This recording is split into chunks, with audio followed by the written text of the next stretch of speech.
The following compilation features unsettling and spine-chilling tales sourced from Reddit's horror communities. Reader discretion is strongly advised. These narratives may contain graphic descriptions, psychological distress, and themes that could unsettle sensitive individuals. Proceed with caution, as immersion into these eerie stories may provoke fear, unease, and sleep disturbances. Enter this realm of Reddit's creepy horror stories at your own risk, as the line between reality and the macabre may blur within these chilling narratives.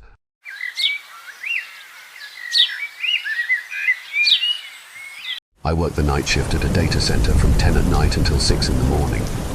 My job is network monitoring. Basically, I stare at a computer screen all night watching for alarms. Once per shift, I walk back to the server racks and make sure all the cooling systems are functional. Assuming nothing is wrong, which is almost always the case, I am free to browse the internet until morning. Last week seemed to be no different. After receiving the turnover from the evening shift, I settled in for another boring night.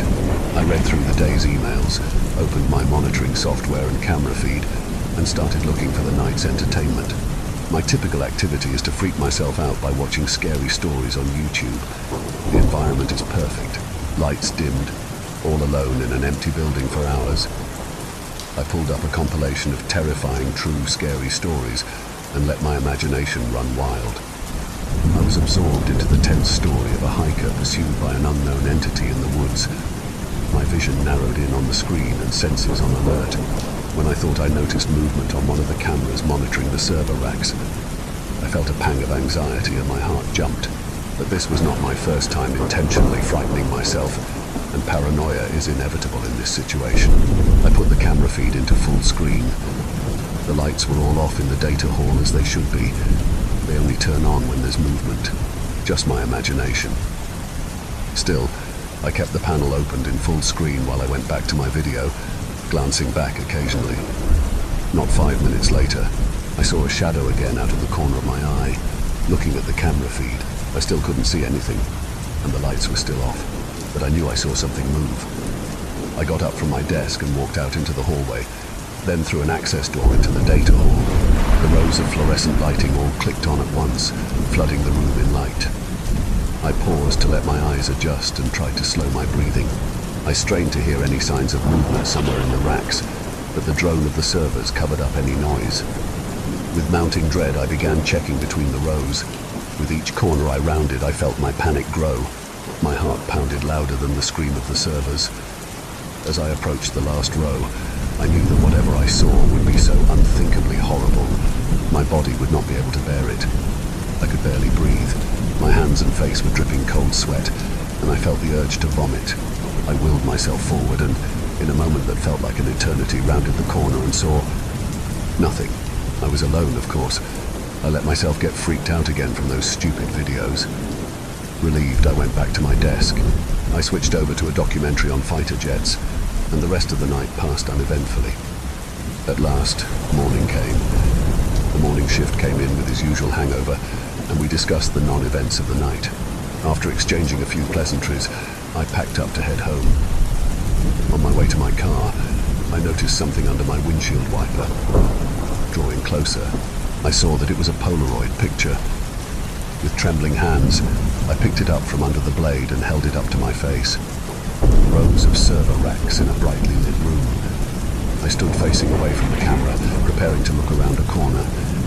In the middle of the frame, reaching out from behind the camera, a man's hand clutched a knife.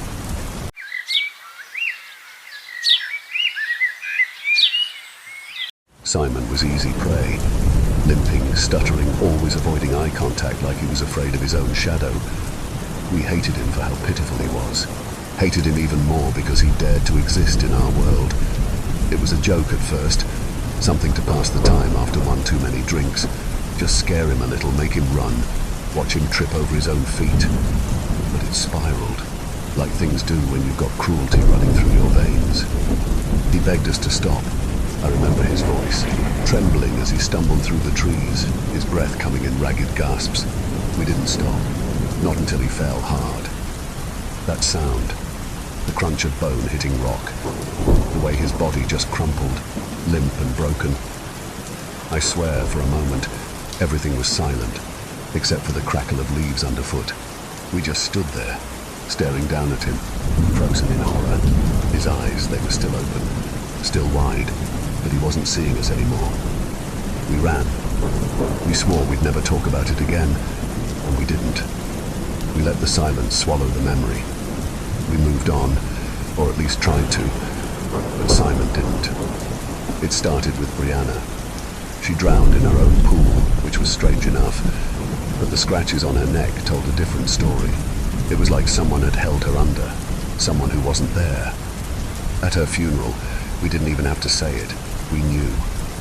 Then came Lila. She fell down the stairs, except her parents said they heard her laughing before she screamed. Laughing. The kind of laugh that makes your skin crawl, like something inside her snapped. They found her at the bottom, her neck twisted, her eyes wide and glassy, just like Simon's.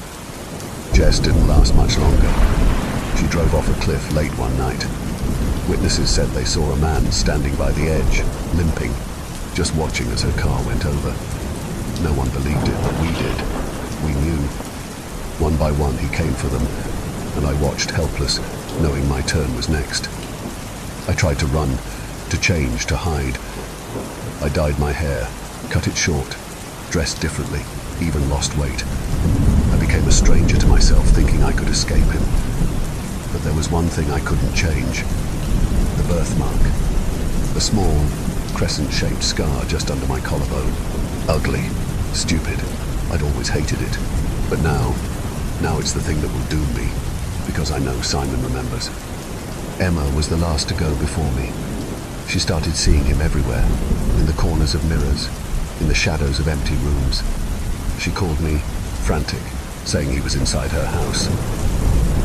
The next day, her parents found her, twisted in her sheets, eyes bulging, her face frozen in a mask of terror.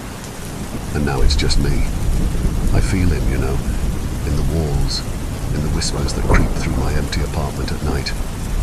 He's always there, just out of sight, just close enough to remind me that I can't escape. I try to stay awake, try to keep the lights on, but it doesn't matter. Every time I close my eyes, I feel his breath on the back of my neck. I hear that dragging limp, the sound of his twisted legs scraping across the floor.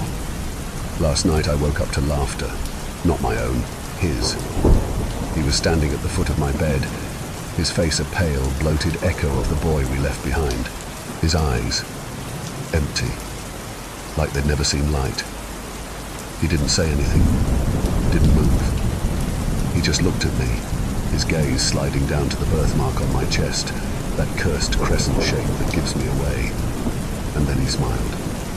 He's not here to kill me quickly like the others. No, that would be too easy. He wants me to suffer, to feel the weight of what we did pressing down on my chest, suffocating me day by day. He's going to torment me, just like we tormented him, until there's nothing left but the sound of my own screams. I can't run, I can't hide. He's always watching, always waiting. I know he'll never leave me. Not until I've paid for what we did, piece by piece. Every breath I take, every flicker of light in the corner of my eye. He's there, reminding me that it's not over. It will never be over. I can't escape. He's coming for me, just like he came for the others. And when he does, I'll hear that limp dragging across the floor. I'll hear his voice whispering my name, and I'll know that this time there's nowhere left to run, because Simon always gets the last laugh. We were untouchable back then. Emma, Lila, Jess, Brianna, and me, Clara. 5 girls who ruled our little town, perfect on the outside but rotten beneath the surface. We took what we wanted, did what we wanted, without a second thought. And then there was him, Simon.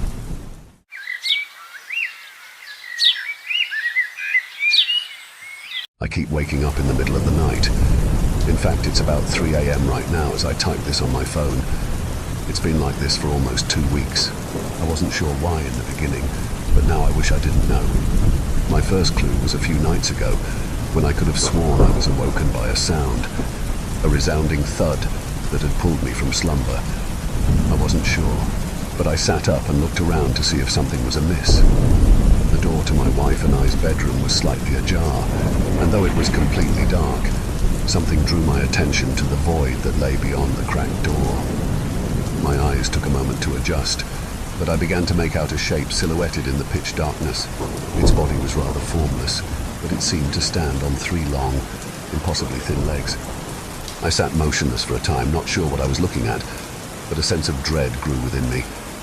Then it moved. It was something between a lurch and a skitter, an unnatural thing that I cannot get out of my mind.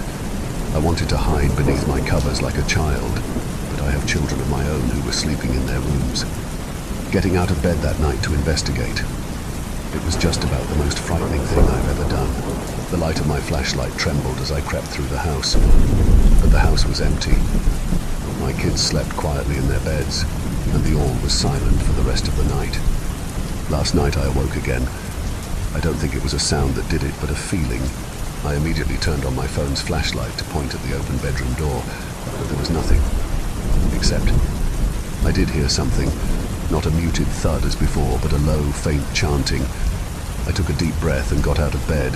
When I stepped into the living room of our one-story house, I strained my ears for the source of the noise. It sounded like it was coming from my one-year-old son's room. I rushed over and saw it there, hunched over my son's crib. Atop three spindly legs sat an amalgamation of faces, horribly twisted and unnaturally fused with one another. It created a distended shape that was lopsided and grotesque. The faces did not have eyes, merely gaping black holes, but I knew it saw me all the same. The chanting that had emanated from the many mouths of the foul being turned into a disharmonic chorus of screeches. It raised one of its long appendages, and the door between us slammed shut. I raced over as my son began to cry, a sound that mingled with the continued discordant wailing of the monster in the night. The doorknob rattled as I struggled to enter my son's bedroom. I called out to him, to find my voice hoarse and shaky. Then the house fell silent. I was able to open the door, and there was my son, standing in his crib, staring at me. It was such a strange look. Blank, but still somehow full of something. Malice? I cannot say. My wife rushed over, awoken by the commotion. She was frantic, saying she had heard my shout and some other strange noises. I had not told her about what I had seen a few nights before. I was not sure I had truly seen it myself, but now I told her. I told her that something had been in our son's room, bearing over him. We searched his room, and then the house. Our 3-year-old daughter slept soundly. She is a heavy sleeper. The house was once again empty, but nonetheless we gathered the kids and brought them to our bed. My wife looked at me dubiously that night. She asked what I saw, if there was an intruder. I did not know what to say. The small window in my son's room was locked from the inside. We had made a point to check. I told her that I had seen something inhuman, that it closed and locked the door without touching it, that it had the form of a monster. Her dubious look turned to a worried one. Not the frightened look of someone who feared a lurker in the darkness, but the worried look of one who was concerned for the mental well-being of a loved one. I told her perhaps it was a bad dream, and that I had been sleepwalking. And perhaps it was. But for the rest of the night, my son just stared quietly, mostly at nothing, but sometimes at me. I pointed out the odd behavior, but my wife said that it was likely just a product of my odd behavior, that I had woken him up, and he was simply tired. I did not want to make myself seem any crazier than I already sounded, so I said she was right, and told her to get back to sleep. I told her that I had had a nightmare, and I apologized for disturbing her. I did not sleep that night. Neither did my son. Today was strange. I went to work as normal, but my mind could not leave what had happened last night. How could I think of anything else? I wanted so badly to come up with any excuse to spend the night in a hotel, but I knew my wife wouldn't buy it. We're a little strapped for cash, and even if we did get one, what would one night do? So I lay awake tonight. I'm exhausted, but I can't sleep. Apparently my son was unusually quiet today. I think it unnerved my wife. She wanted to take him into a doctor, but he shows no signs of sickness. He's just quiet. But his expression, it has changed. The hollow look of last night has turned to one of malicious joy. Not when my wife looks at him, but I see it. He stares at me with a look that I have never seen on a baby's face before. He feigned sleep at bedtime. My wife put him down, and he kept his eyes closed and his breathing steady. But when I went to his room after my wife had drifted off, he was sitting up in his crib, as if waiting for something. I tried to pick him up, but he growled at me. When I persisted, he let out such an unnatural shriek. Not a cry, but a scream of anger and hatred. My wife came running. She glared at me and demanded to know what I had done. I told her that I just wanted to spend the night with him and our daughter. I told her that I feared something was wrong with our son, that I wanted the family together. My wife, she doesn't scare easily. She is a rational and logical woman. She could see that I was worried, and that worried her. I don't think it was the same worry I felt. I worried for our safety. She worried for me. I could see it. Her voice was gentle when she told me that everything was okay, that I needed to sleep. My son had fallen asleep not long after my wife rushed over. I knew it was a ruse. I don't know how or why a 1-year-old would pretend to sleep, but I knew he was. What could I do? Insist? Incur the wrath of my wife, my son, or whatever it was that I knew would come again tonight? I asked her one last time, begged to let the kids sleep with us. She sighed and relented. My son opened his eyes when his mother picked him up. He gave me the most wrathful glare I have seen on any human face. It looked so very wrong on his. So now I lay awake, with my son awake next to me. We are both waiting for it. My wife and daughter are uncomfortably smushed up in bed as well, asleep, but tenuously. 4 to a king bed is not ideal, but I could not bear to have them away from me. And now there is a ringing in my ear. My son grows agitated. I know it's coming. I don't know what to do. Please, what do I do?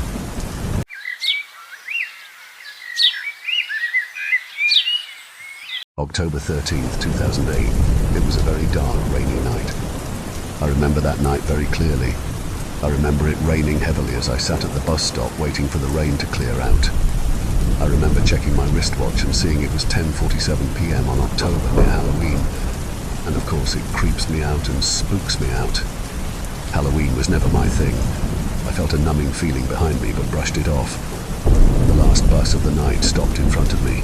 It was those regular yellow buses with huge windows where you could see the raindrops sliding down the glass panels. I thought twice and boarded the bus. I paid for my ride, hoping I could save it, though it would take hours for me to go home because of the heavy rain. I boarded the bus and walked down the aisle. I could still remember the blank faces of each possible passenger I could fathom, especially the driver. His eyes. He was staring at me intently. I think it was about to pop out. Each time I took a step further towards a seat, the people's staring gave me continuous goosebumps that I could still feel to this day. Finally, I sat next to an old man, very tall. I could assume he could reach my cabinet's top shelf and place my favorite toy there when I was little. I think he was around 6 feet.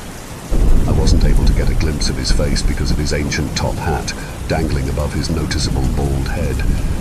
Yet, when I sat next to him, I vividly remember a stench looming towards me. It's like the stench I smelled when I went hiking and found a dead deer's body lying around the corners. Dead, retching animal corpses, decaying skin being eaten by crows. Probably kind of smell. I tried to cover my nose, but it didn't do any help. And so I tried to get off the seat and find another. But those eyes, they were all staring at me.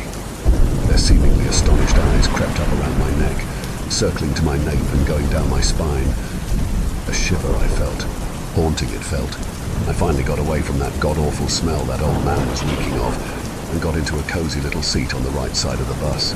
I guess sitting beside an old man at the very back was a bad idea. Curses. Why did it have to rain in a Saturday evening? The creepy staring, the disgusting smell, now this fogged-up window. My night couldn't be all better, though I felt a little weird the first time I put my foot down on this bus. All I could feel was the continuous goosebumps starting to creep all around my back, and I felt very itchy. Wait, that temperature. I could hear someone breathing behind me. I could feel their breath. I could smell their stench. Must it be the old man from earlier? What the hell is he doing smelling me like I'm some prey?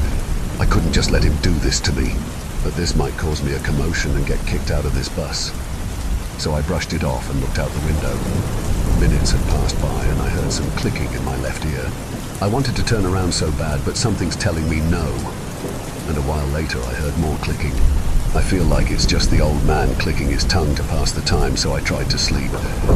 It felt like minutes had turned to hours, and seconds had turned to years. I wasn't able to fully delve into a deeper sleep, woken up from an ambulance siren. Annoyed and bewildered, I checked my watch. What I saw confused me, really confused me. The watch still says 10:47, as if time has stopped. It can't be broken. I mean, it's working perfectly earlier, and it's still working now. I tried to sleep it away, but I just couldn't. How could I not? No, it's not because I can't sleep, it's because I cannot sleep. I remember that old man.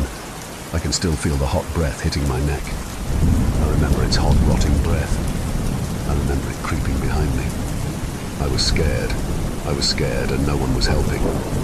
I was scared of what he might do to me. I was scared to open my eyes. I was scared. I am scared.